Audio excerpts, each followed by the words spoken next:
Welcome to today's episode of My Trauma's Chronic but I'm Iconic. We're excited to have you join us for a conversation that's not only timely but essential. Neurodiversity in the workplace. In this episode, we'll be delving into the unique experiences of neurodivergent individuals and the vital role they play in creating a diverse and inclusive work environment. We're honoured to be joined by the inspiring Lisa Lewis, the founder of MindMosaic Inclusive HR. Lisa has navigated traditional workplaces and now champions inclusive practices. Her journey is a testament to the transformative power of embracing neurodiversity. Throughout this discussion, Lisa will offer practical insights on how embracing neurodivergent talents can spark innovation and foster creativity in any organization. Whether you're an employer aiming to build a more inclusive team, an HR professional looking to refine your approach, or someone curious about the impact of neurodiversity on the workplace, this episode is filled with actionable advice, thought-provoking insights. Before we continue, make sure you like, comment, and subscribe, as this allows us to continue doing the work that we're doing. So, get cozy, grab your cup of tea, and let's get started.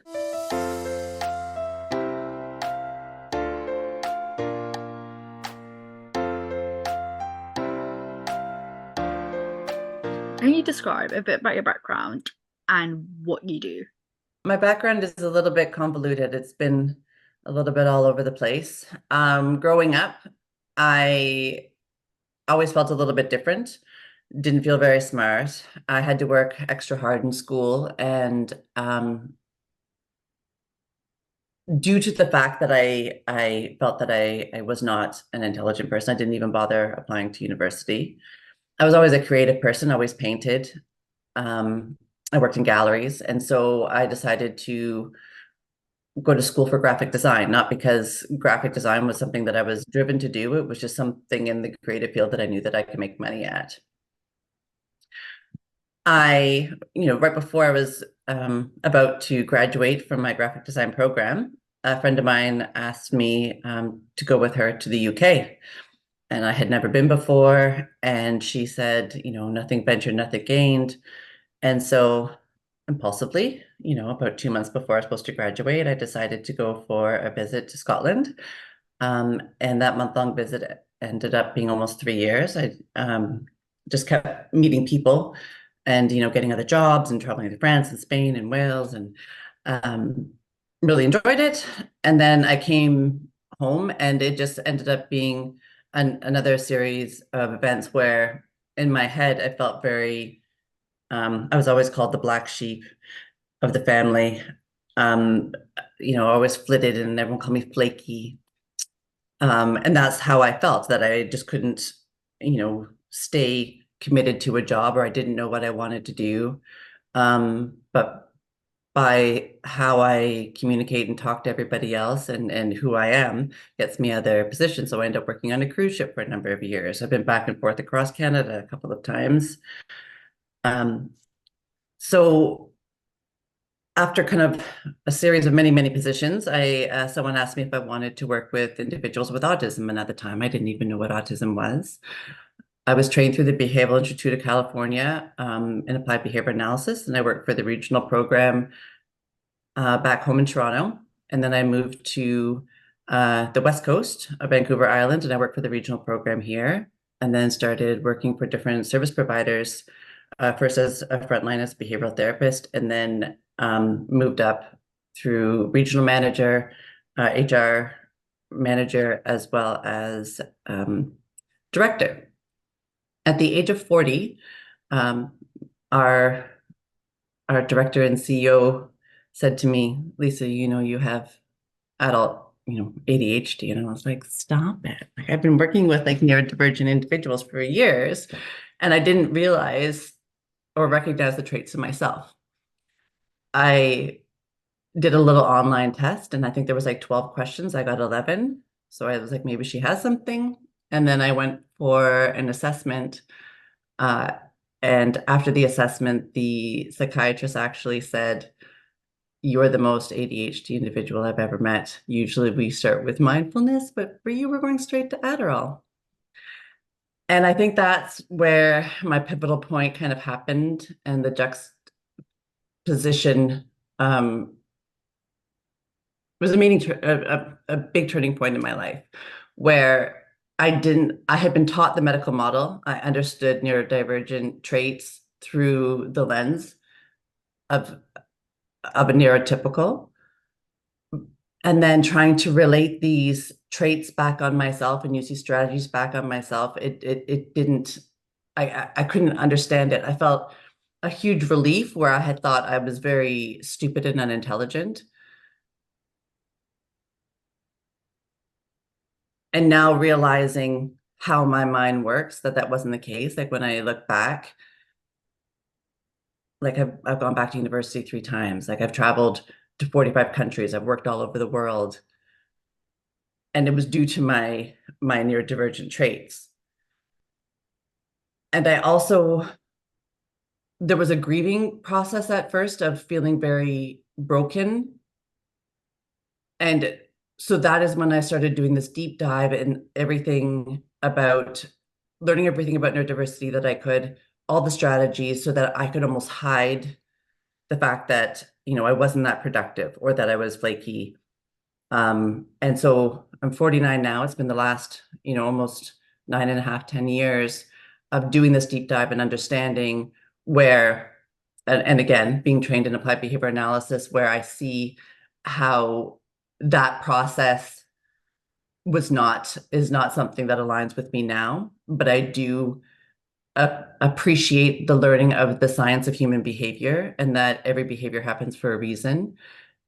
And to be able to utilize everything that I've learned over the years to be able to support individuals as everyone as an individual and learning how we all communicate and interact, to be able to support each other now within my own business of supporting different neurotypes in the workplace. Amazing. You've been in this field for a long time. How has the conversation around neurodivergence evolved in recent years, particularly in the workplace, and why is it important for us to be discussing this topic today? It's in my mind, it's a little, it brings up kind of like 2 points. One, where when in my last previous place of work, I was a director of an organization. We had 80 staff, and about 12 of those were neurodivergent. Or sorry, 12 of those were clinicians, most of who were neurodivergent. And so over the years of working through these different organizations, most of us worked together and traveled along to the different organizations together. But it was very commonplace to have for us to talk about our different conditions and needs. So there would be, we always had quiet work areas. We always had a flexible work schedule. It wouldn't be uncommon to hear someone talking out loud while they were reading. And if I ever had any, issues with something that I was trying to figure out for myself, I had an occupational therapist or a speech language pathologist who I could go to right there and say, okay, I'm having an issue with this. When I left that position, my daughter was having some health conditions, so I left work to be able to support her fully. And then trying to rejoin the workforce where like you only know what you know and what you're exposed to. And people would say to me, like, you don't speak with any shame about your ADHD. And I've now found also dyslexia and most probably autism. And I was like, I didn't know I had to. It was never my world. It was never my environment. And then going in to support other organizations where they don't have the background and knowledge that I have, it's always hard to understand that people don't know exactly what you know. And so to be able to support that education, I call it kind of like seeing around corners. The other point that this brings up was I was at a CPHR conference last year. So CPHR is kind of like the governing body for human resources in Canada. And there was I went to one of the sessions and it was called Supporting Neurodiversity in the Workplace. The organization that I went to go hear speak, I had worked with in the past and I had, a lot of respect for, but I was completely surprised about the information they were providing. They spoke only about autism. and not about neurodiversity as a whole. And it was very much from a neurotypical point of view. So they were saying things like, talk very quietly, they don't like loud noises, and don't look in their eyes, they don't like that. And it was shocking to me. And I looked around the room and everyone was so engrossed in what they were saying. And I was trying not to say anything until they came to the question and answer period when someone put up their hand and said, I don't have a question, but I really want to let you know that thank you. This has been the most informative and helpful session of the conference. And I couldn't. My hand shot up. And so when they said to me, they were like, yes. And I was just like, I really appreciate the information that you were giving. May I expand? And so to understand that, the individuals who are neurodivergent within your organization are not just the front line. They're your front line, your middle management, your tech, and your directors, and no two individuals look alike. And to be able to really understand the individual, you have to learn about the individual and the different way that people communicate, and the different needs that they have. And most of the universal design supports that you can utilize are good for everyone, every neurotype, without the segregation of the us and them. It was so funny at the end. They all cheered, and they all, like, when I walked out of the room, it was like they're all staring at me like, look, there's an autism, there's a neurodivergent walking out. And so it's to be able to change the framework from this is a condition that we have to support to, to understanding like it just is. It's a natural variant. Think of it kind of like a different culture, and kind of like get back to humanity and move forward kind of together, to like a different viewpoint instead of condition as in the individual. Was that the defining moment in your career that led you to realize the importance of advocating for neurodiversity in the workplace? I it really was when I was learning all this information on how I have two daughters who are also neurodivergent, and I wanted to be able to help them in school. And it was because I didn't want them to go through what I went through. I didn't want them to feel stupid. I wanted them to have the supports and strategies and learn them early on, so that it wasn't something that they had to kind of like suffer through and learn in their later years. And at first, when I did it to hide who I was, and um, through the different connections of reaching out to different people, and I think it's the same as many of us who go through these different life experiences. We don't want other people to go through what we went through, and to have the supports that we wish we had available to us, and to create that connection. Like I've worked with hundreds of neurodivergent individuals over the years, just through my field of work, and now through different entrepreneurial groups and different neurodivergent clinical groups that I'm in. And we all have similar stories, and we all like it's like yeah, to be able to bring everyone else up as a whole and to get rid of some of these stereotypes and biases so that we can kind of move forward.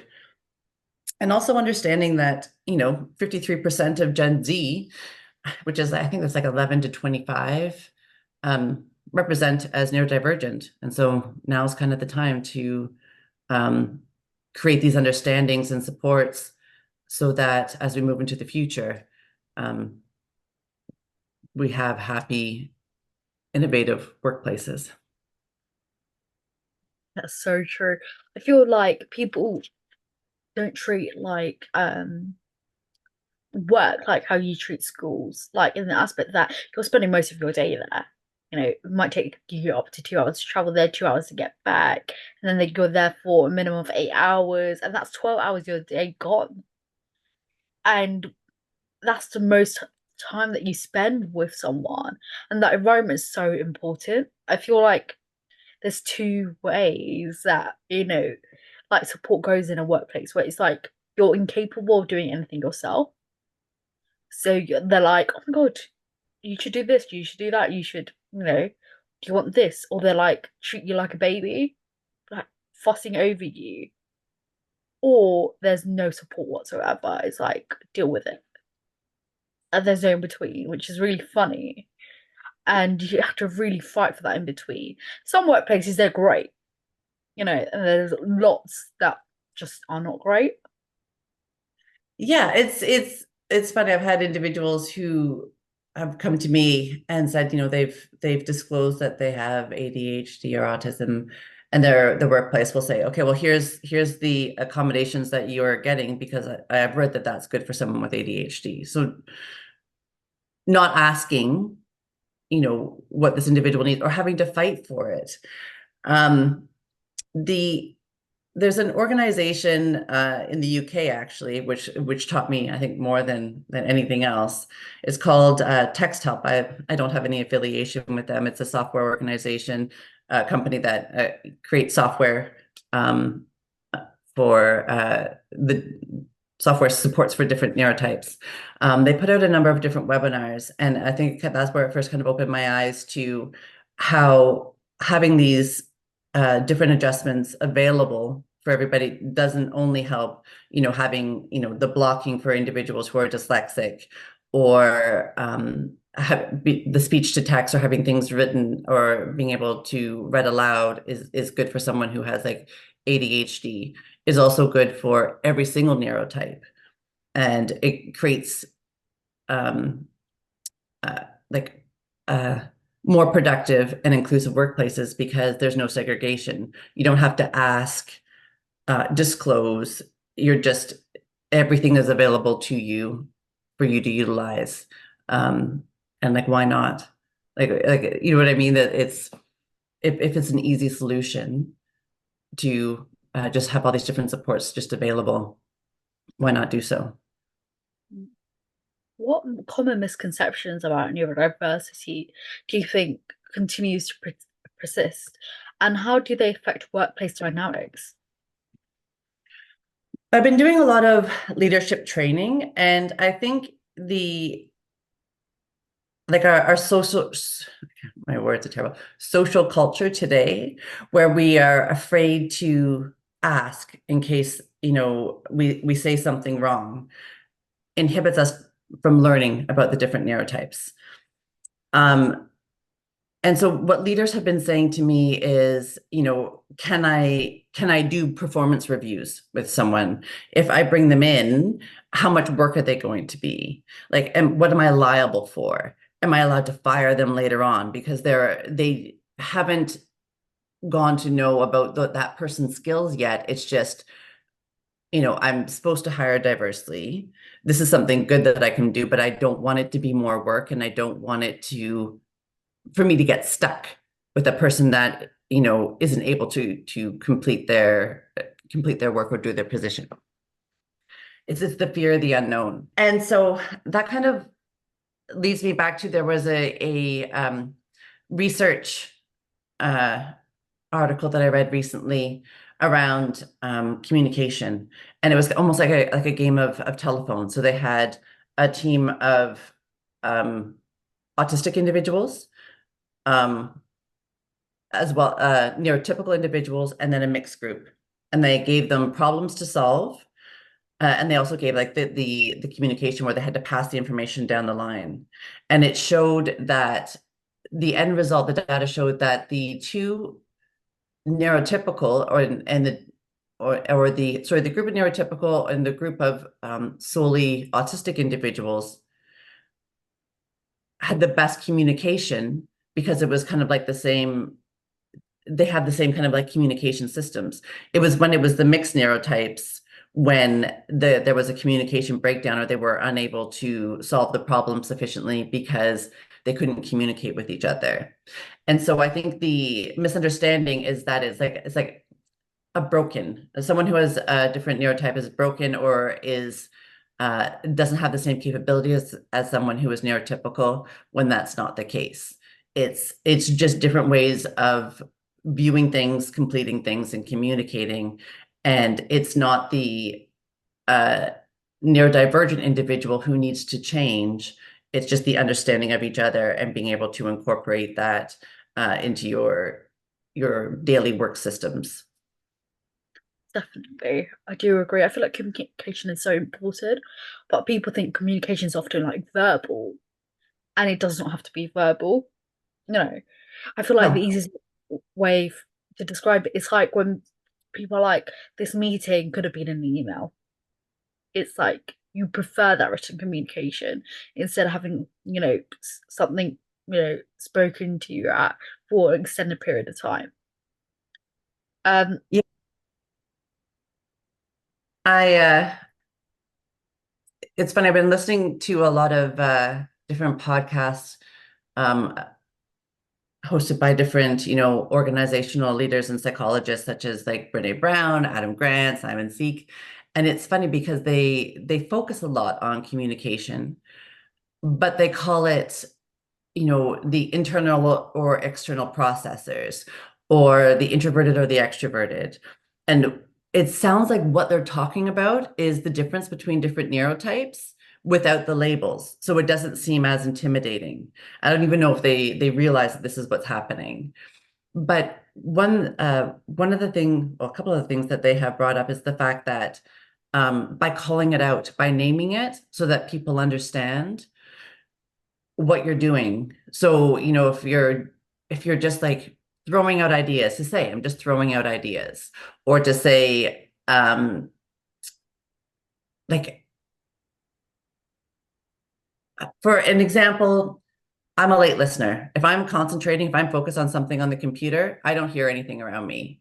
So if someone comes into my office and starts talking to me and I don't look up right away, they could think that I don't value what they're saying. But if I can say to them, hey, I'm a late listener. If I'm focused, I don't even hear you. I totally want to hear what you have to say. If you just say my name or tap me on the shoulder so I can attend to you, like I will give you my full attention. So now that that miscommunication has been averted, if I hadn't have said that, and this happened continually, that person could go back to the water cooler and be like, hey, Lisa, she's the worst. Like, she has no value for anyone else. She completely ignores everyone. She's so much better than everyone else, when that's not the case. It's by naming and calling out what's happening to be able to have these this bonding and understanding, to be able to have the innovation in production and happier workplaces. If you're always feeling uncomfortable and misunderstood and unincluded, you're not going to be able um, thrive. to do what you need to do or enjoy your workplace. And we all need to do that. Yeah. What made you start MindMosaic Inclusive HR? Honestly, it was a means to an end. I have been working for, like I said, probably about 15, 16 years, um, within the management field, all the way up to director. I have created systems. Um, I ran a team of 80 and everything was going great. I left due to, the need to help out my family. And when I tried to go back into the workforce and sent out my resume and was getting these interviews, I'm terrible at the regular interview process. Like, as you can see, like when and as with most people with ADHD, like when I'm speaking to you, it like sparks off three or four different ideas. And as a visual processor, I think faster than I speak.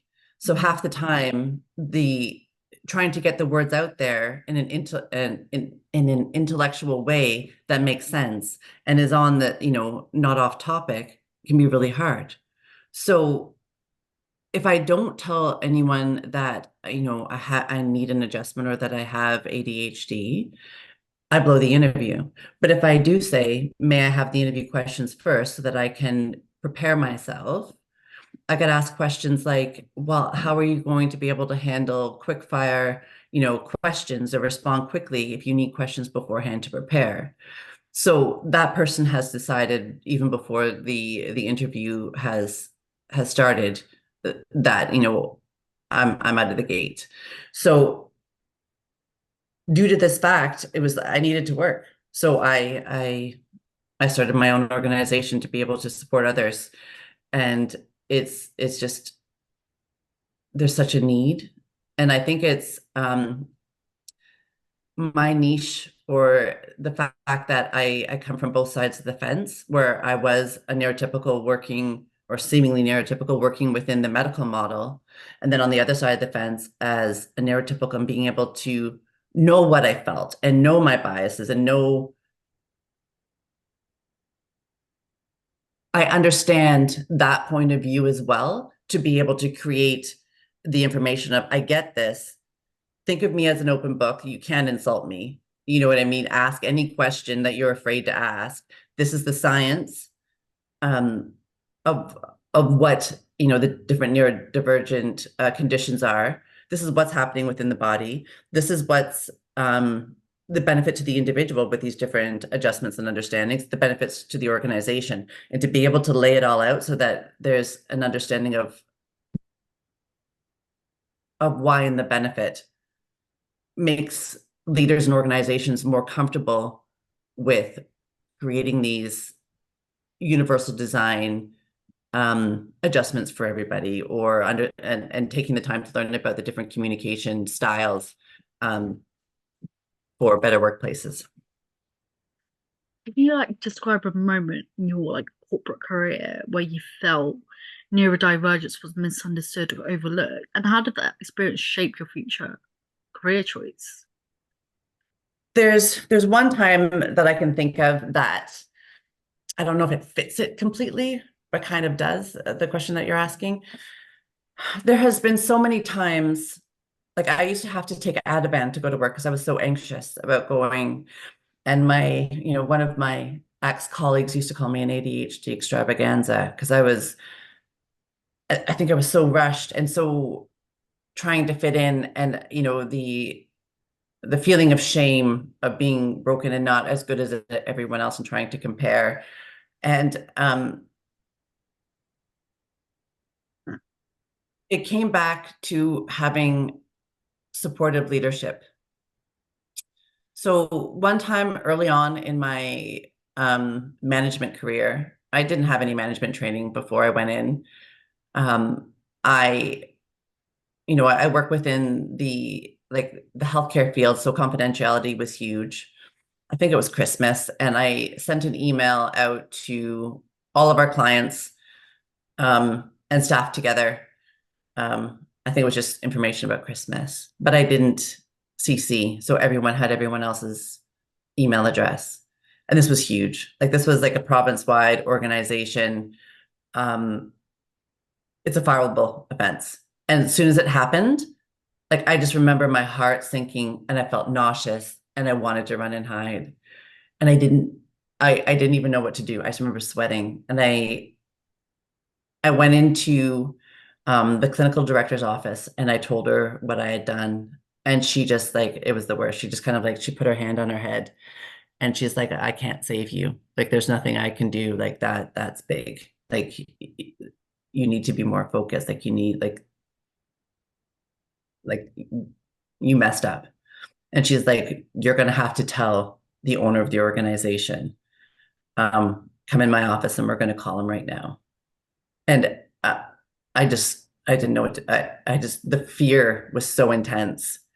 And I remember sitting there and wanting to hide. And she called him on speakerphone. And again, so I live on Vancouver Island. He lives on the mainland, so he's not someone that I even know very well. So I think that made it even more intimidating. And he got on the phone, and she can't even look at me. And I explained what I had done. And he just kind of sighed, and he said, you know what, Lisa? He's like, yeah, that's a big mistake. He's like, but I don't think there's anything that I can do that's going to be harder than what you're doing to yourself right now. He's like, it's okay. It's a learning experience. He's like, I can almost guarantee that you're not going to make that mistake again. He's like, don't worry, I got you. He's like, go home, have a glass of wine, have some ice cream. If there's any fallout, we'll work on it together. And so it's been 15 years since that happened. And he was correct. I have never made that mistake again. And I have never forgotten his kindness. And so I use that within my own leadership and then also training leadership of the empathy and compassion is a greater motivator of behavior change than anything else. Every behavior happens for a reason. So understanding that. So a lot of times when there's some kind of conflict, people see it as that event right there and not seeing what's happening beforehand, what kind of antecedents or setting events have happened to brought it to this point.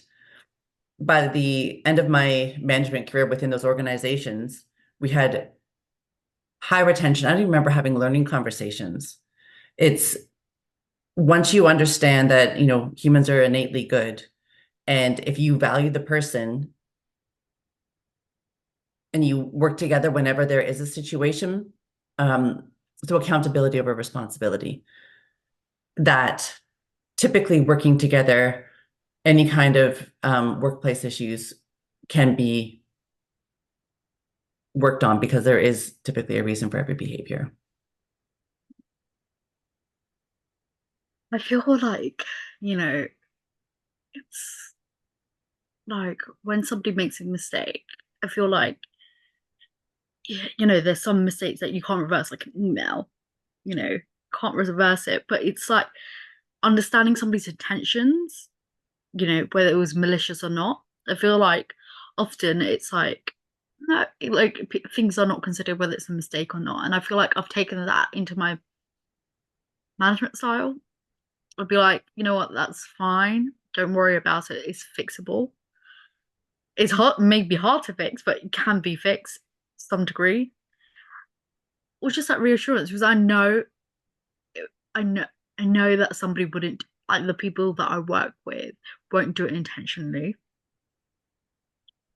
And I feel like that understanding, I feel like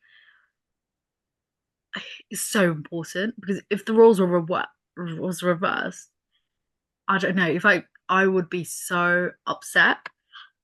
Like I could lose somebody's pen and be upset, like and and really really upset, but I wouldn't be able to handle it. And I feel like that's just a good message or thing to do, especially with like staff retention. If you're going to like criticize someone for every single mistake that they're going to make, they're not going to stay that long.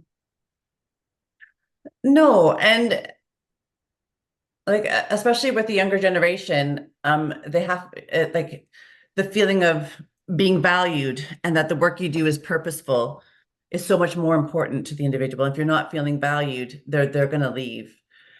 And I think if you have the kind of like the old school response of you did something wrong and you're going to get in trouble for it, people hide their mistakes. They're afraid to ask questions. They make more mistakes because of their anxiety. But if you have that open leadership where it's that you're open with your own weaknesses and challenges, especially in leadership, that you need to understand that it makes you more in the eyes of someone else than not. Like I would always say, like, I'd be presenting to our team of 80 and I'll say, listen, if there's something that you need me to do between ADHD and kids, like if you say it to me, email it as well because it's gone immediately. And when I would be doing training, I use adult training principles so that they had autonomy. They had some control over what they were learning. I would give them all the material. Everything was transparent.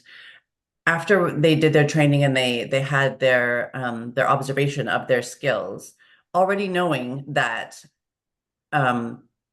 this has no effect on their wage or their standing, that we work together in their progression and how they learn. So afterwards, after their observation, we could say, okay, these are the skills that, you got a hold of. This is really great. These are the skills that, we need to work on. So considering the training that I just gave you, what worked for you? What didn't? What do you wish you had? what do you need? Because I was always taught that if my staff weren't able to get their skills, that's my fault. I made a mistake. I didn't learn how they learned. So I need to rectify that. So together, we would say, okay, you need more video examples. You need like a mentorship or whatever. And we make a plan together for growth. And because they have autonomy and say, and they know that their progression is based only on their own progression and what they need and not in comparison to anyone else, it's calming. And not only that, is the information that they're giving me, I let them know that I'm using it to help everybody. I will change the training because who knows better than the people doing your training what works and what doesn't.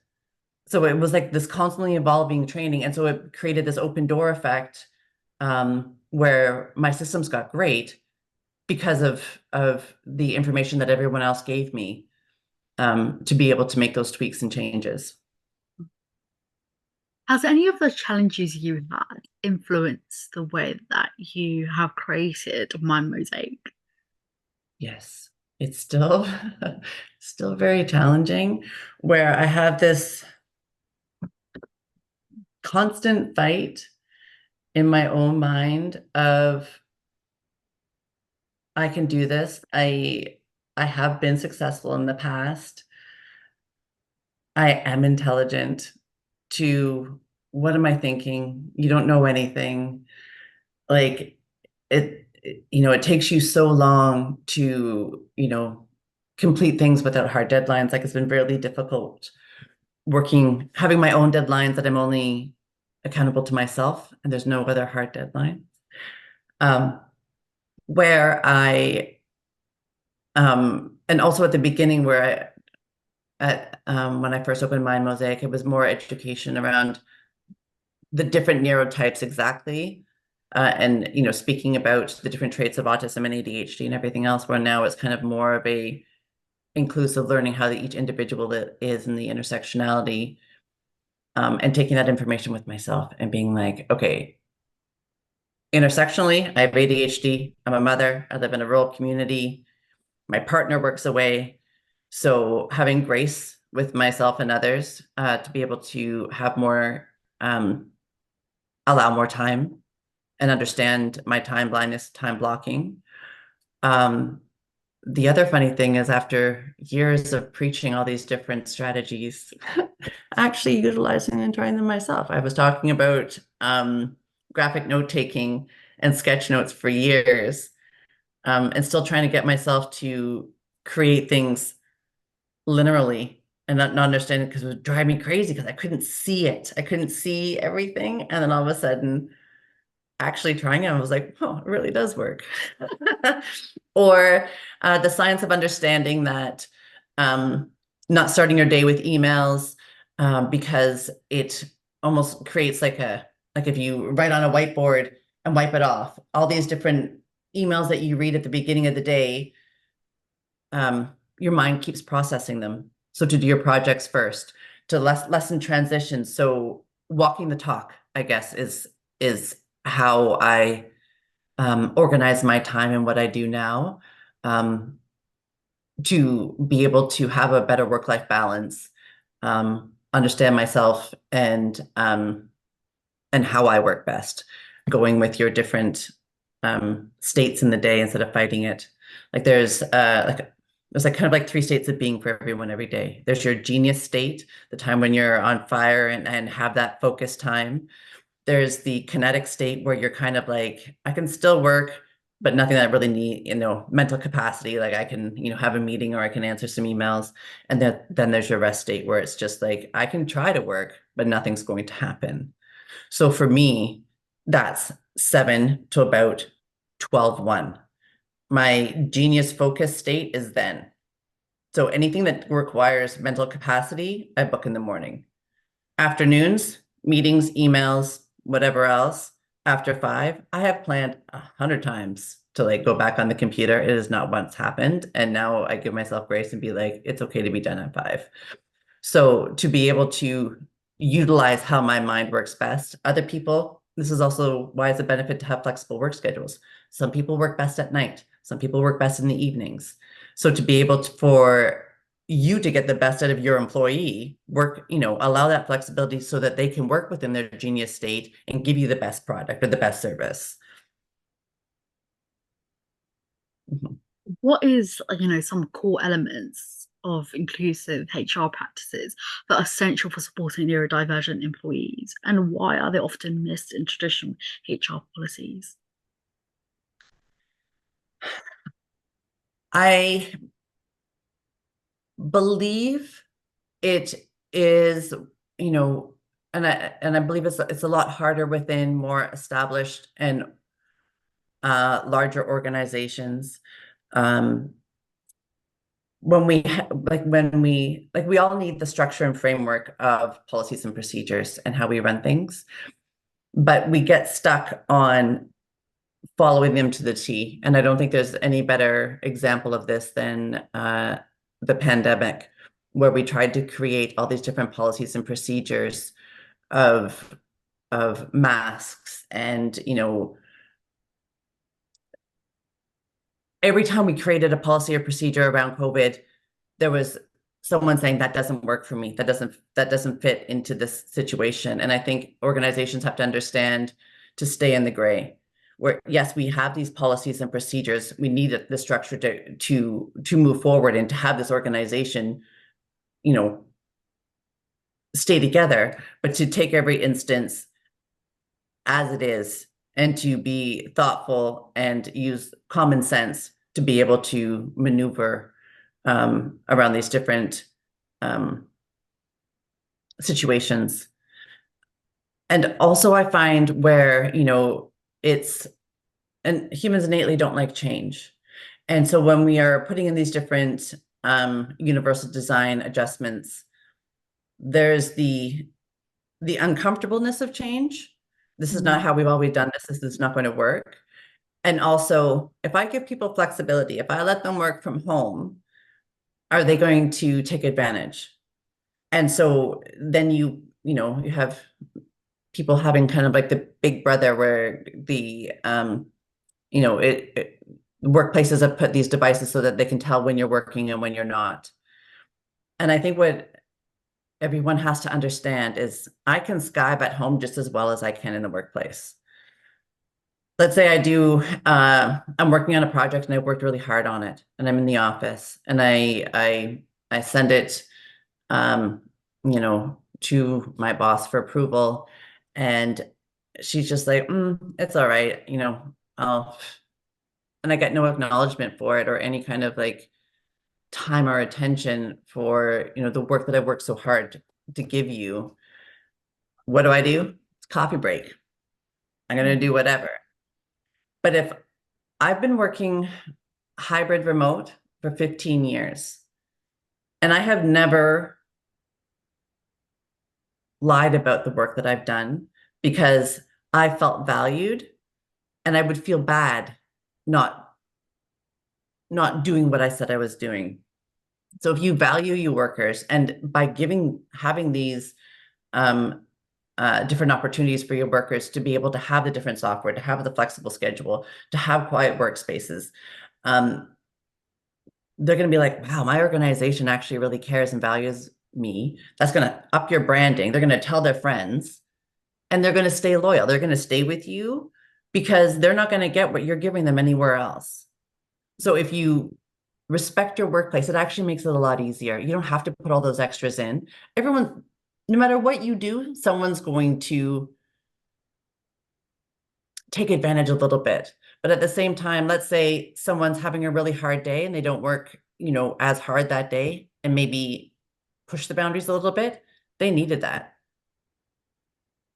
They're going to work harder on different days. Like you just respect works both ways and you will get more value from respect. I think I think that like respect is such a big part. I feel like, there's so much that goes on, and but But at the end of the day, you're all working in one team, no matter your position or your hierarchy, you're going towards the same goal. And I think people fail to realize that. And that Yeah, creates issues. Um, that I just feel like it's a constant battle um for people. And it's never ending, really. it is. And again, like I think if you were to ask anyone how many, people who are neurodivergent are in their office, the number would be higher. Not only from people who are not disclosing, but people who are not recognizing the traits in themselves. Like I'm the number one, poster girl for that. Um, but everyone needs to feel like what they do has purpose. And if you're working within a team and there's miscommunication and there's hard feelings, and I think that this is the biggest thing to understand, that think of it in the way of a like a trivia team, a pub trivia team. And so you have you don't want everyone who has the same background and experience and knowledge. If you want to win, you know, the pub trivia night, you want people who have all different ideas, backgrounds, and information to be able to have that success. And it's the same within organizations. But when you have these different peoples with different background, different experiences, different neurotypes, different way of processing and communicating, there's always going to be miscommunication. It's going to be hard. It is not easy. It is not comfortable. But having these, being open to understanding that it is going to be uncomfortable is going to be able to give you a better product. And I think like there was a study that I was just reading about the other day where, and I don't know if I can correlate it. So it's having these, like, I think it was like called kind work environments and something else, where it was like a math research project, and they had kids who were not very good at math and good at math, and then they put them in the typical learning situation of like and the um you learn the way you typically do, like A, B, all in succession. And then the other group of, kids who were good at math and not so good at math, they also had one where it was like randomized. It was like math problems thrown out of a hat. You know what I mean? And so it was a harsh work environment and it was really difficult. The kids didn't like it. But at the end, the C students, the 50% students in the randomized, all of a sudden jumped to like 80% because they're able to see things in different ways and pick up on patterns. And so I believe, like, not only like when you have these mixed teams, it's kind of like that same thing. It's a harsher work environment. It kind of like keeps you on your toes. It's bringing you different ideas that aren't comfortable because it's not what you're used to. It's not the same like mind thinking. But if you think about it, if you're open to it and everyone has this, open communication and try to dispel some of this miscommunication, would you not, wouldn't every person in that group benefit because of being able, the exposure of seeing things from different points of views and different processes? Like, would that not change, you know, how you think yourself, to be open to more things, or try different things from different avenues? I don't know. Mm. What are the first steps do you think people need to take to foster that environment? I believe it would be education, but not a one-off education. Continuous. Um, Continuous education, but also I was creating this work style profile. A couple of organizations have started this upon when someone's upon hiring or within teams, and it delineates how someone best works, learns, and communicates. So like for me, I prefer, email over text because the text disappears. I won't remember. Like talking about how, the different times of day that, I work best. These are the best days to reach out to me and book meetings, like to have all this information. And I presented it in a workshop to a large provincial organization. And when I gave them that information, first, just the questions, and said, if your boss gave you this and you were asked to fill this out, how would you feel? And all of them said, not all, the majority said, how are they going to use this? Would this be used against me? Like, is this going to be just like a waste of time? Are they going to follow through with this? And then as I evolved through the workshop, the next step was to have the science, the what and the why of like the benefits of having, flexible work schedules or whatever, and what's happening for the person and the individual, so you understand why they need flexible work spaces, and not only for neurodivergent individuals, like, let's say parents appreciate a flexible work schedule so they can pick up their kids and do extracurriculars or whatever else, and the benefits to the organization with examples. Then there was more comfort. The funny thing was,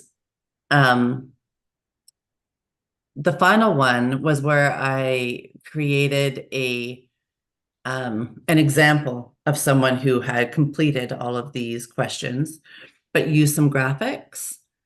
And a lot of people said, well, maybe for the younger generation. And I think the other huge component with all of this education and learning and having the ability to put your guard down, to speak to, is the importance of humor. There's tons of research that shows being able to have humor in the workplace breaks down those barriers and makes communication easier, and a more inclusive nature. So like including education with humor so that it's more accepting, and because it is a very touchy subject where it's almost like the fear of the unknown, right? And so make it kind of a kinder learning environment. We have some scenarios, not scenarios, the real life questions that people have gone through and they would like some advice on. We've reached out. We added wasn't a it wasn't, I don't think it's a survey, but it's like reach out if you want to reach out sort of thing. And you're able to ask for some advice. And we have a few that we've got. And we're wondering if you would like me to provide some advice. Yes, I would. I hope I can answer them. Yeah, um, there's a lot of, it's kind of like an Agni art style, the way that it's been written. But yeah, easy. So we've got quite a few, and we've started doing this, and your survey thingy, whatever, got the most responses. There was around 718 people that we had to go through. Wow. Yeah. Well, I think people really want to learn more and learn about how they can, support themselves within the workplace. And it's hard, but it's very much needed. Mm. Yeah, I think so. I think so as well. I think there's so much that's going on. So the first one says, "Hello, my name is Oliver, and I'm an executive with ADHD. I'm in a senior leadership position, but I find that my neurodivergence is not openly acknowledged or discussed within the company culture. I suspect that my direct reports are struggling with how to approach me because of my unconventional methods and need for flexibility. I'm also concerned that my ADHD may be contributing to some recent strategic setbacks. I want to address these issues without drawing negative attention or seeming to blame my neurodivergence for every problem. How can I foster a more inclusive work environment and address these challenges without compromising my professional image?" Signed off by At a Crossroad. So again, I'm a visual thinker. My mind goes like this and I go off topic. And like, as we've been, going through this podcast, like almost every question, I'm like, did I really answer the question she asked or did I veer off a little bit? So if I'm going to give you my answer, and if there's any part that I don't respond to, please remind me. Yeah. As I discussed a little bit before, uh, I've always worked in organizations where neurodivergence was open. It was just common culture. And so it was a lot easier for me at the beginning, from the beginning, to be very open with my challenges and weaknesses. So I think in the way of framing your challenges around ADHD or your neurodivergence in a way that's kind of like expresses your weaknesses, but also is like twofold, expresses your weaknesses and like the benefits of the different flexibility. So let's say, due to my ADHD, I really need hyper focus to get things done. Or I need a quiet workspace. So for me, I don't stop moving and talking, but when people are moving and talking around me, I physically can't read. Like it drives me bananas.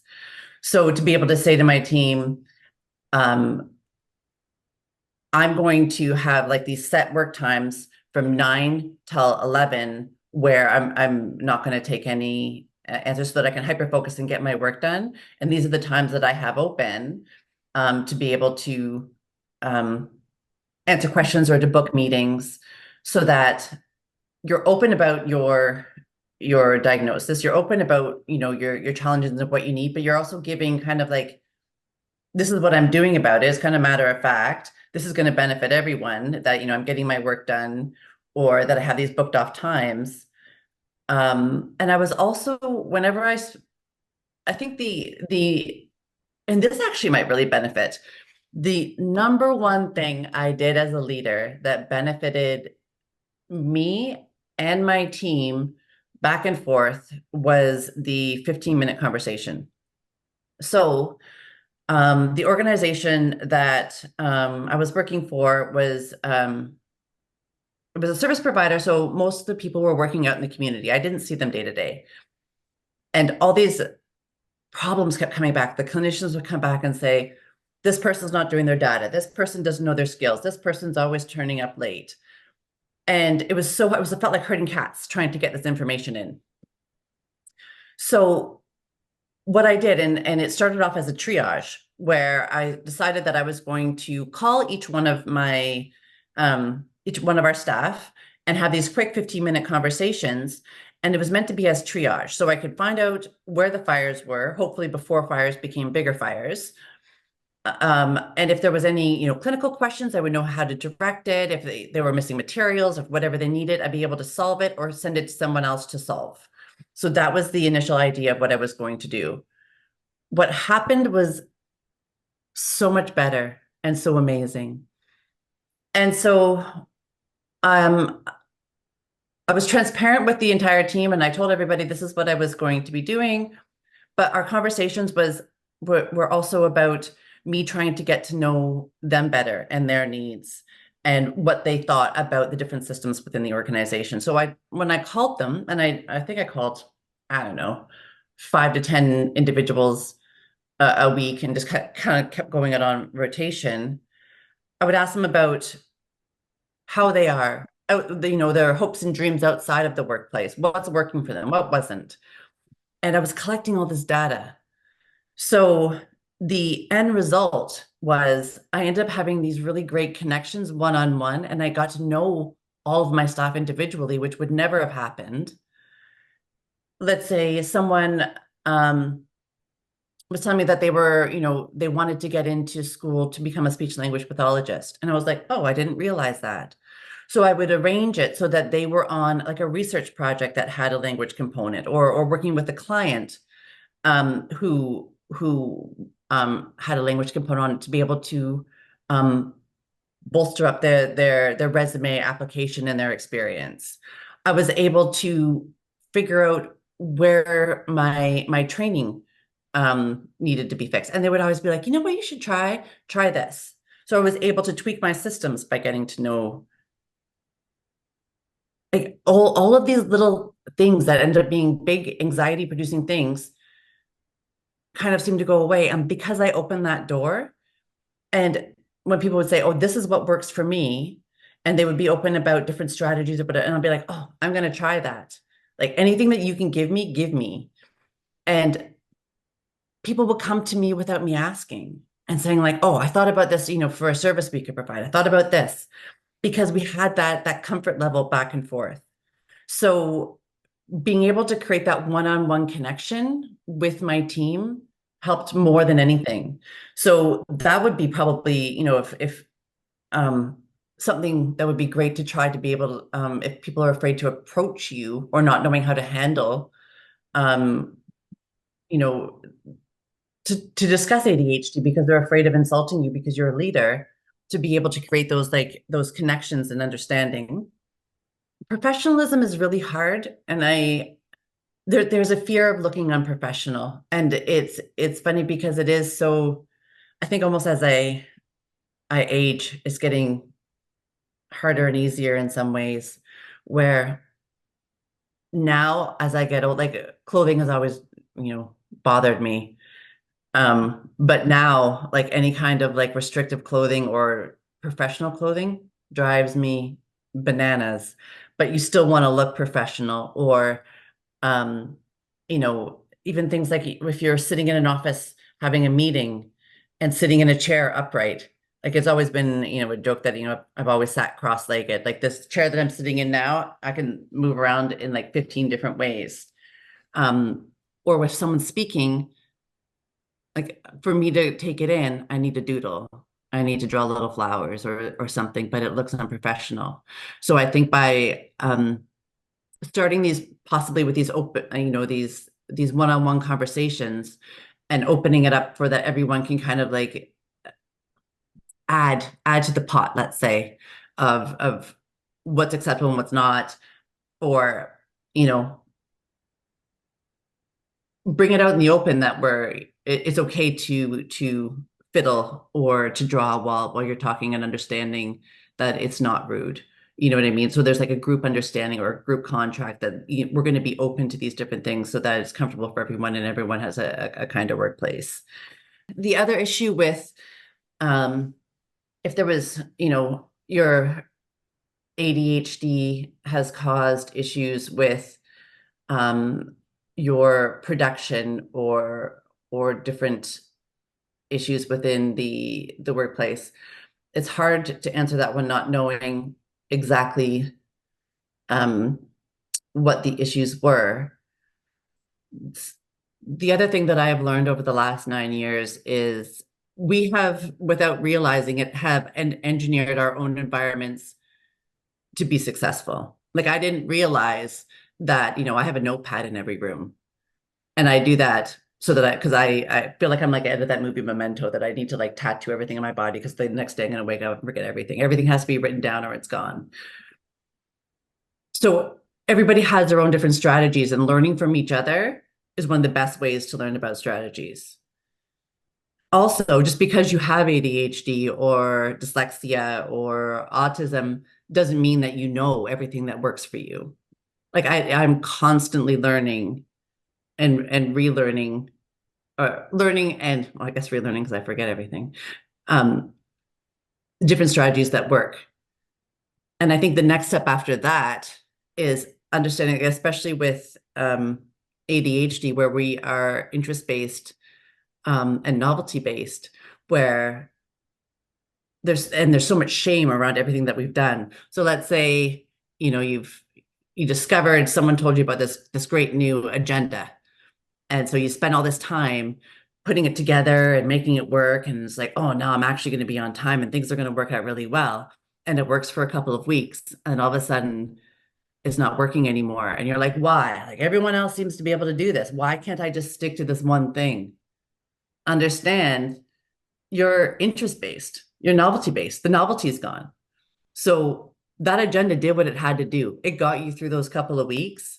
And now figure out another way, here another way, try another way to peak that novelty and that interest-based again for it to be effective. So that strategy worked and it did what it had to do for that time. And it's okay to let it go. There's nothing wrong with trying something new because that's how our bodies work.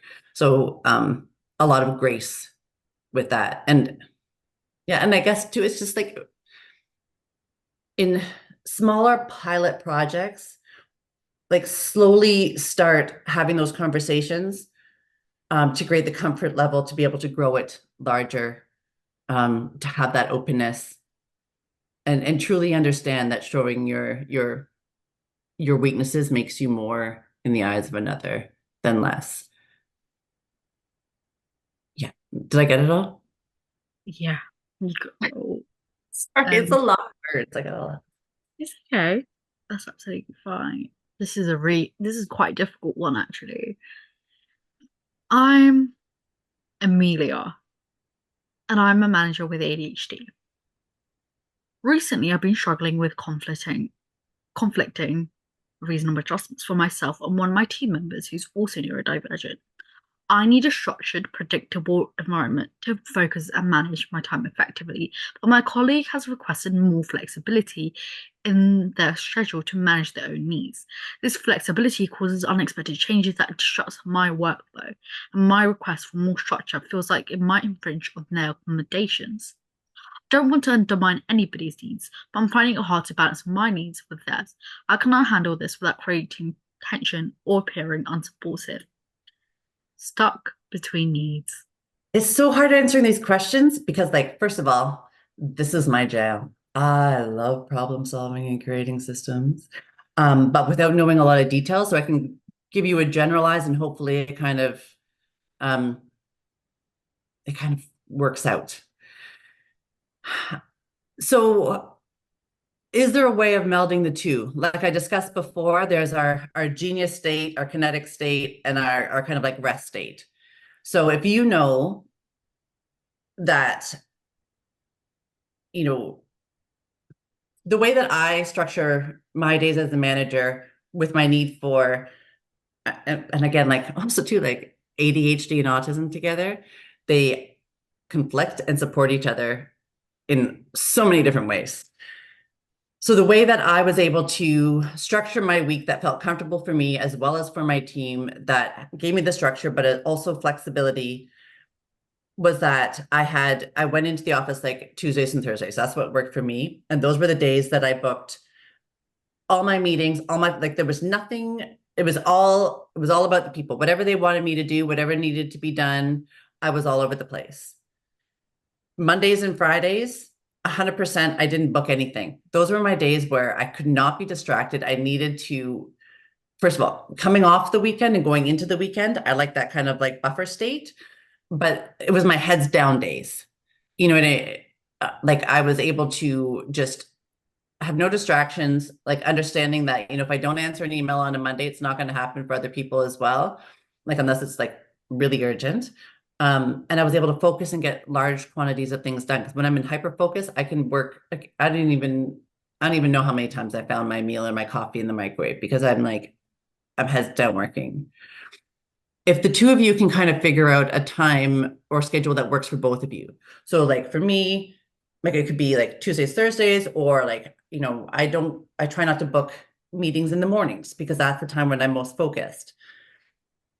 To be able to book the time where there's flexibility in the afternoon. So like you're aware that there's to be flexible and curveballs thrown at you in the afternoons, but you have your structured mornings or whatever works for both of you to kind of come to a compromise and understanding of having structure, times of structure and times of flexibility.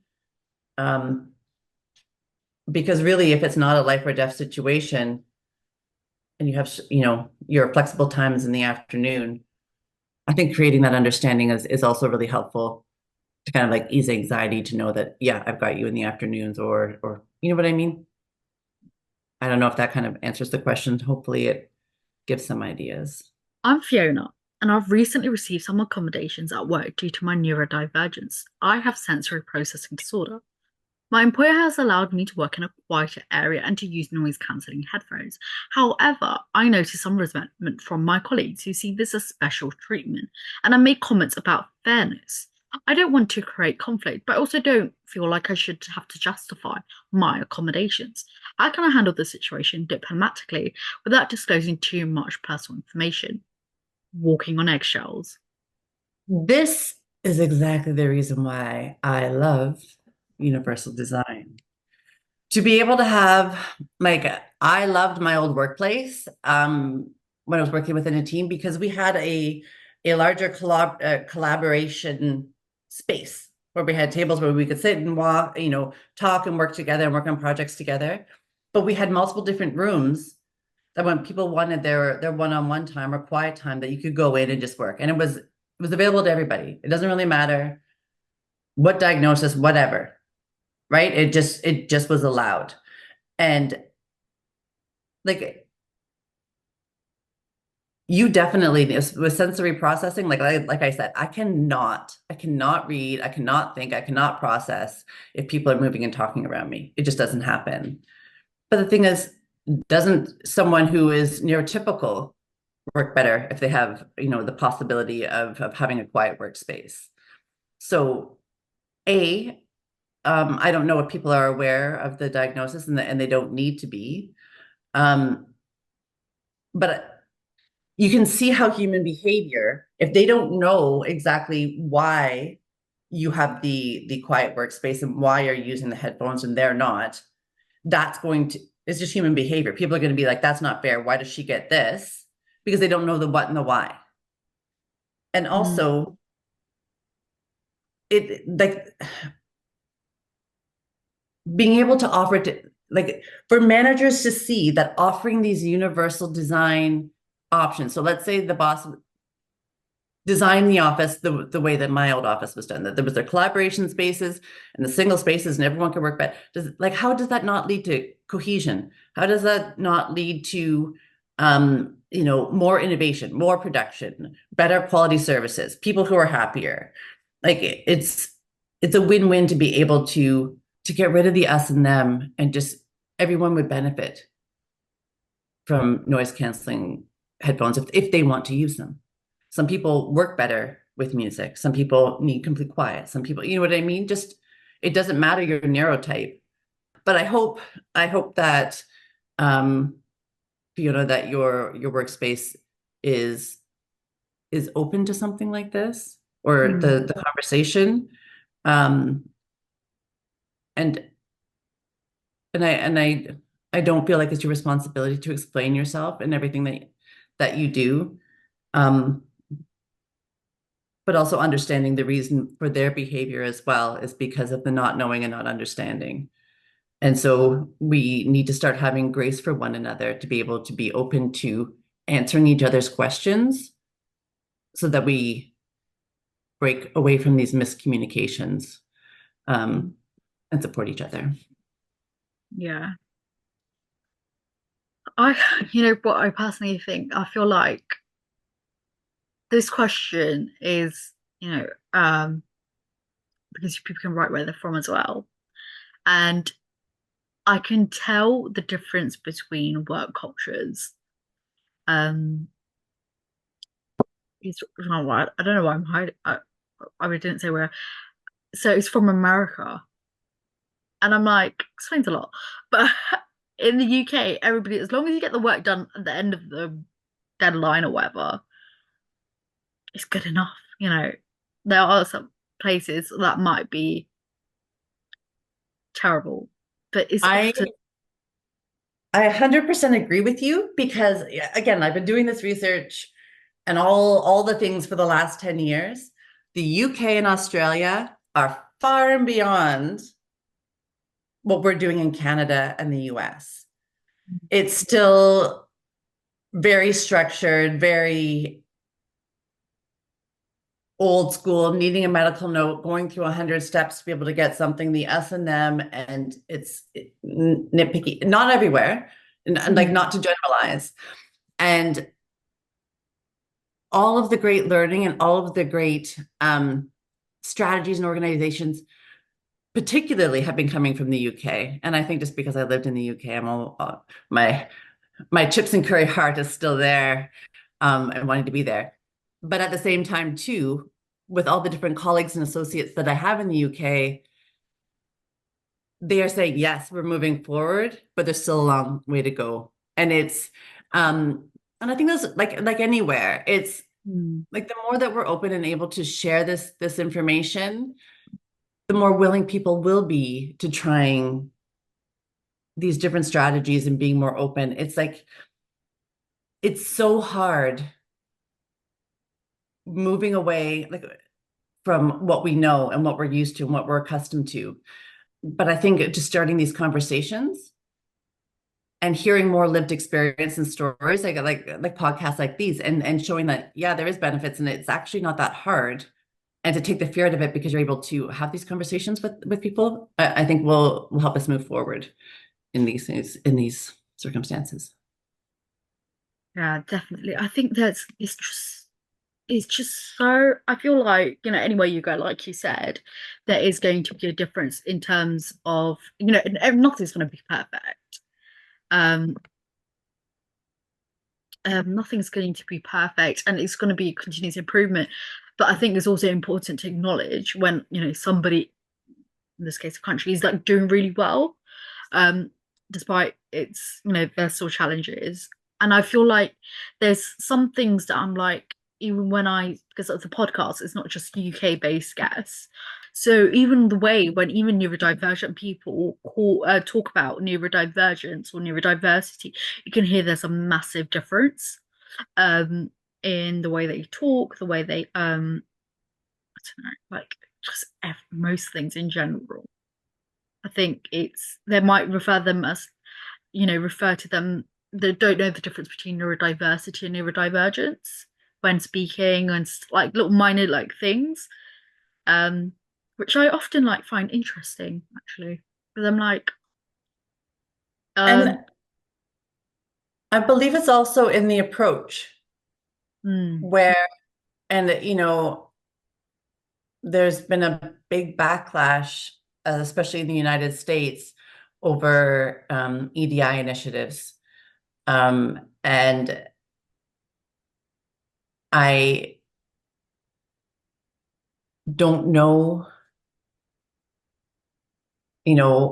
a ton about it, but from what it seems to me is where we're not able to kind of like go back to humanity and to be able to have these conversations like we would if we're in a small group of people, to be like, instead of going to your employer and saying like, I have this and this is my right, you need to give this to me, that's automatically going to put someone's back up. But if you go in and say like, hey, I have I'd like to have a conversation, like, I have ADHD and I find like this is really hard, but I found like this is really successful. And if we kind of like implement these things, and it could also benefit these people. And what do you say? And can we try to be? I call it the sugar, and I hate calling it the sugar because it makes it sound like deceptive. Where like take the emotions out of it, just go back to the facts, the what and the why, and have that open communication and collaboration. Like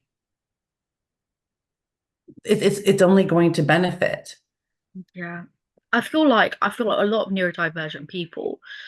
I feel like we just focus on autism for a second. I feel like a lot of people think autistic people often find to be robotic or to be like not feeling that much.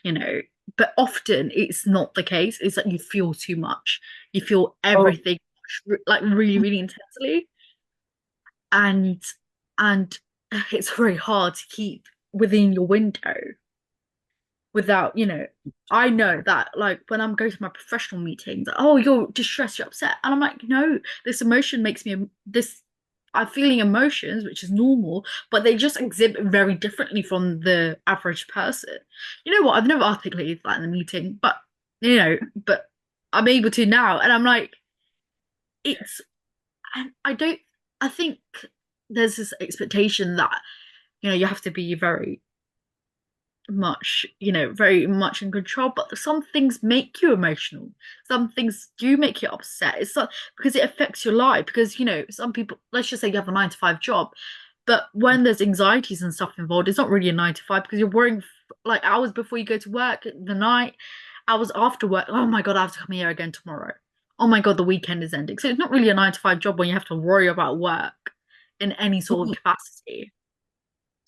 um, very like 100% all of those things. So very much myself, and I can see it in my girls and like most of the people that I work with and know, our emotions are very 0 to 60. And it's like when I'm happy, I Those am see? ecstatic.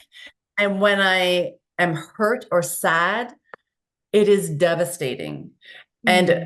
to be able, and this is like what I was trying to bring forward within like the communication profile, is to be like, this is the way I express my emotions. And when I get stuck in that spot where it's like I'm in a low point, and typically what people do, they come in, they try to talk to you, right? Get you out of it.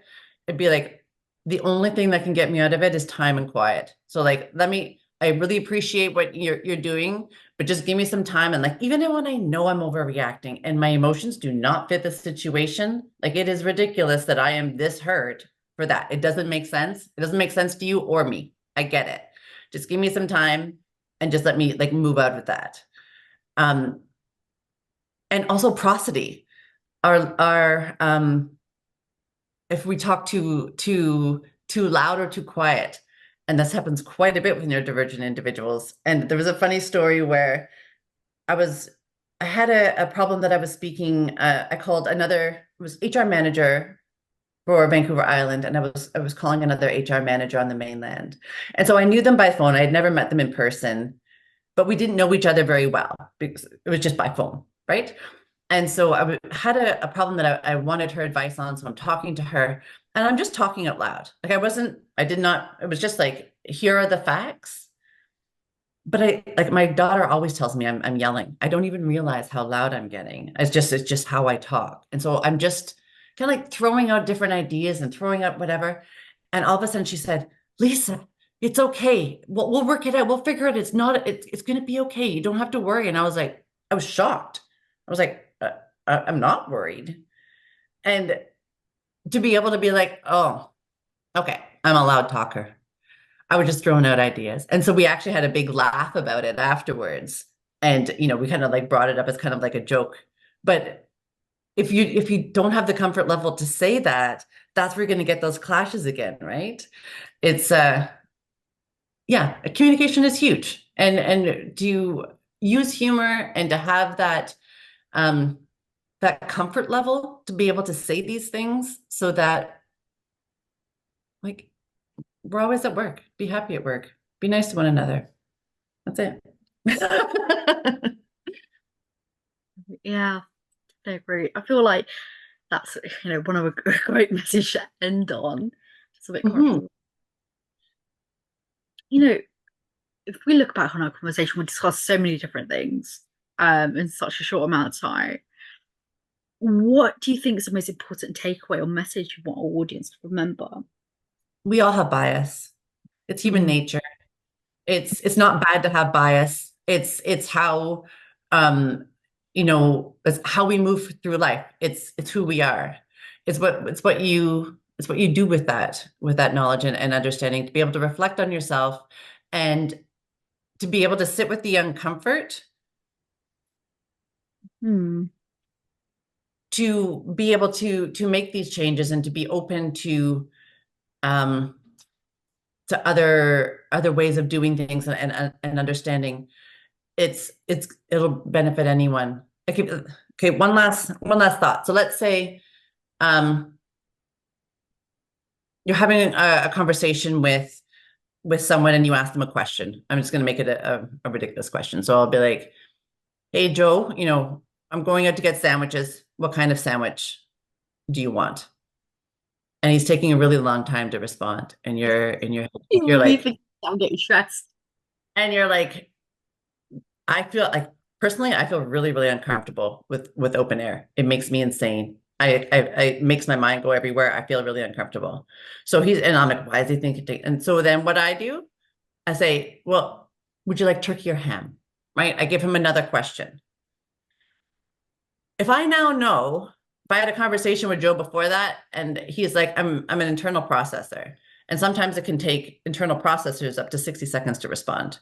And by you asking another question, it's resetting that clock. So if we didn't have that conversation, I'm going to go over to Betsy over here and be like, every time I ask Joe a question, he takes forever.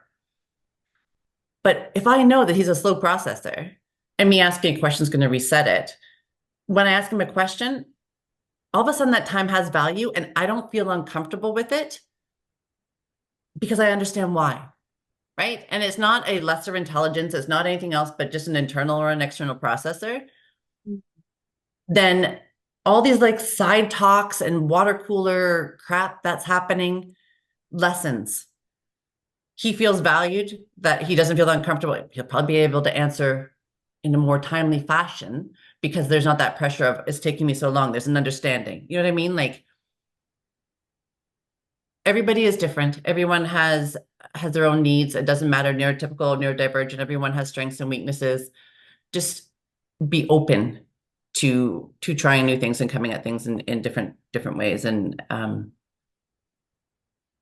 yeah, we'll be a little happier, a little more productive. I was gonna say about like I just remembered. I don't know why the talk of loudness. No, trigger this thought, but I think yes, it's slow processing. But like about emotions in my personal network when I write to people because I'm under social care. I wrote you people don't fucking understand. And I copy and paste it into ChatGPT and take all the emotion out and write it. Because they're gonna see, oh, you're angry. We'll talk about it later. I don't want to talk about it later. I want to talk about it right fucking now. And I want you to understand. And I feel like often it's like when I get excited or I'm like not upset, but I'm like for any emotion intensely, my voice raises. It doesn't raise. It sounds like shouting to others, and I'm like, I'm fine. And they're like, why are you shouting? I'm like, or Kemi, oh, I love her. She'll be like, can we bring it from a 12 to like a 1? Like I've had like it's like yeah, and I'm like, oh, I'm sorry, I didn't realize. And I'll be like, my automatic answer, it's like, I'm sorry, I find it really difficult to regulate the tone and loudness of my voice, and then I bring it down. A few minutes later, it's up where it is. Well, see, and like you guys have that comfort level that you can say that, right? And I think that's fantastic.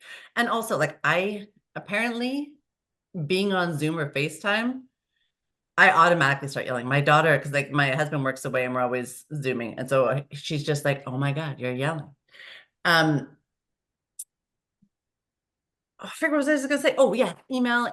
And there's always more miscommunication between email and text. And I call it in my leadership kind of section, I call it like, do you want to call a friend? There used to be a TV show where you could ask a friend, where I don't know how many times I've gotten an email and it raises an emotion in me or the way that I want to respond. I always mark it as unread and I ask a friend. And so I go and be like, can you believe she just wrote this? She said da da da da da da da. And she'll be like, or you could read it like this, da da da da da. And I'm like, true that. Yeah. Like you could read it in two ways. So having another person's perspective to read it over before you say, or like Marcus read, walk away and come back and read it again after. And I can almost guarantee that you will get a different message from that email. And I do love ChatGPT to be able to reword things.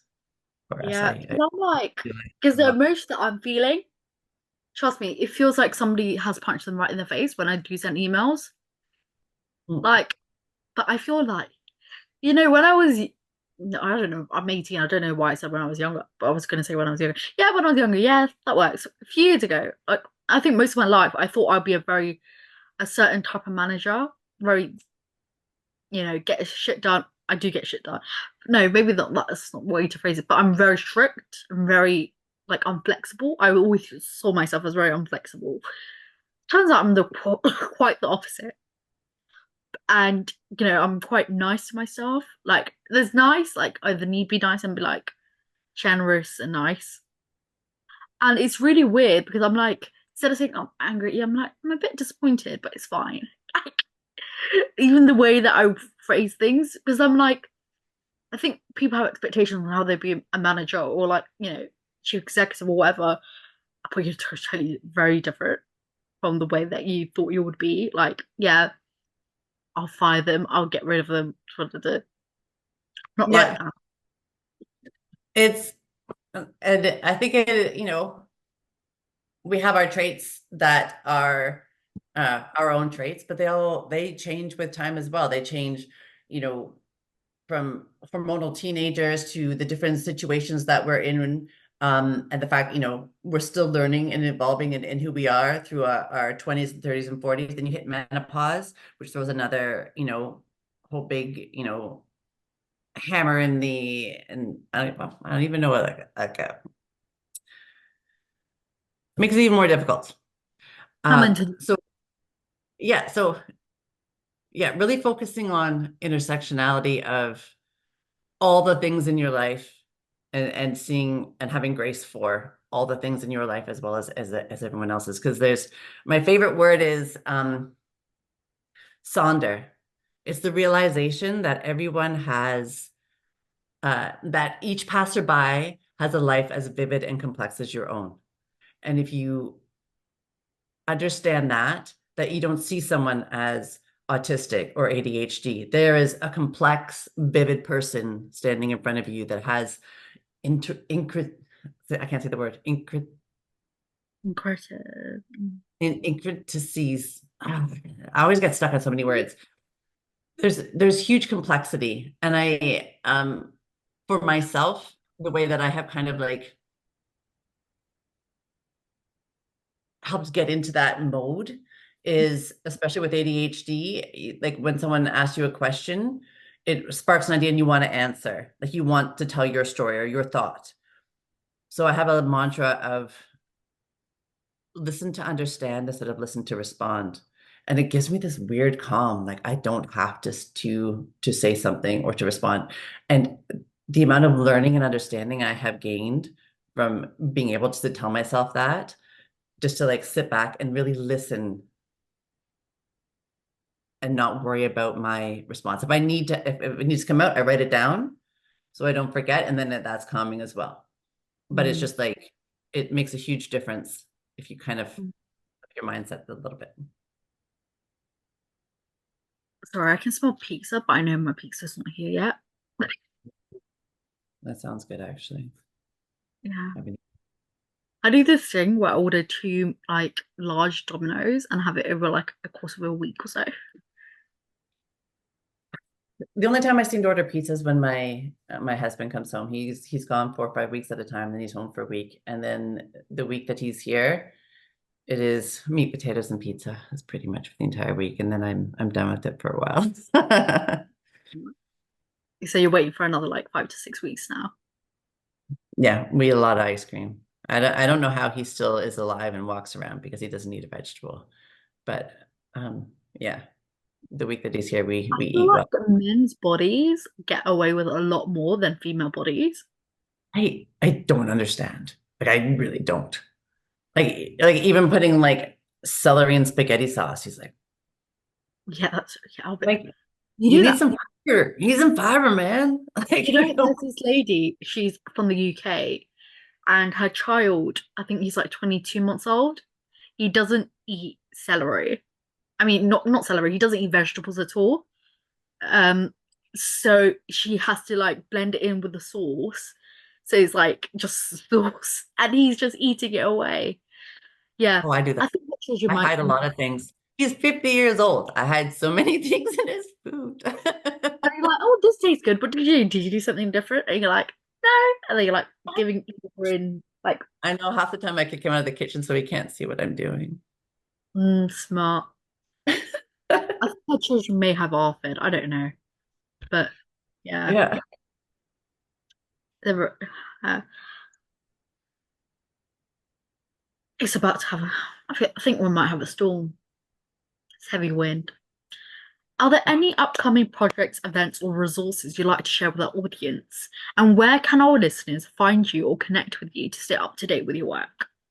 I actually just I'm meeting someone this afternoon because I just had my uh, website updated to be more reflective of me. So I'm excited to see what she's come out with. So my website is www.mindmosaic.ca. Right now, I'm working with a number of different individuals to kind of perfect. I think I'm way overthinking it, the work style profile.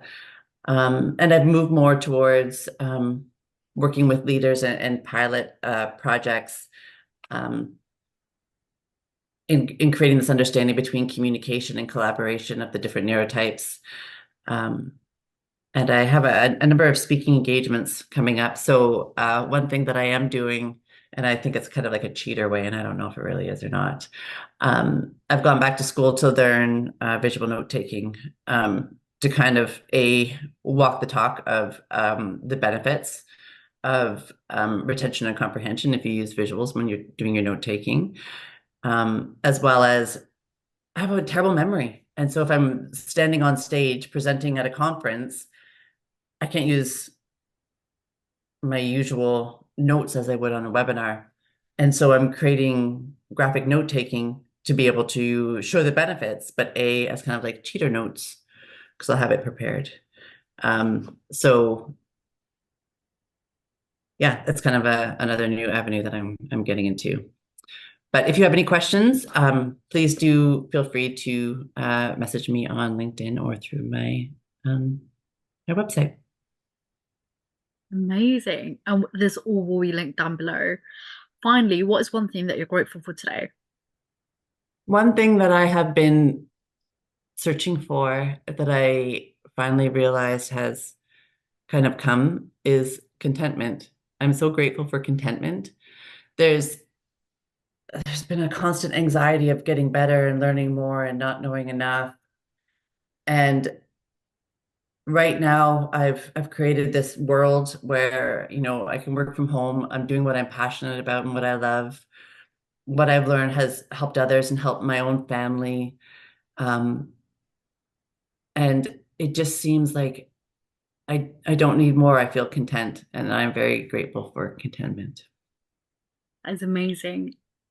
And that's it. Thank you for coming on to our podcast. It was nice talking to you again. Thank you so much. What an enlightening discussion we've had today. Huge thank you to Lisa Lewis for sharing her knowledge, experience, and her passion for creating more inclusive and supportive workplaces. From understanding the strengths neurodivergent individuals bring to practical strategies for fostering an environment where everybody can thrive, we've gained valuable insights today. Remember, inclusion isn't just a concept, it's a transformative force that can help unlock the full potential of every individual. Whether you're an employer, an HR professional, or a neurodivergent individual navigating the workplace, there's something in today's episode for everyone to take forward. If you found this episode insightful, don't keep it to yourself. Share it with your friends, colleagues, or anyone who might benefit from Lisa's wisdom. Also, be sure to subscribe to our podcast so you never miss an episode. Your feedback means the world to us. Please leave a review on your favorite platform. It helps us keep bringing you the content that matters. For more information about Lisa and the incredible work she's doing at MindMosaic Inclusive HR, be sure to check the show notes for links to our website and social media. And if you have any thoughts, questions, or topics you'd like us to explore in the future episodes, don't hesitate to reach out to us. We love hearing from our listeners. Stay iconic. Until next time.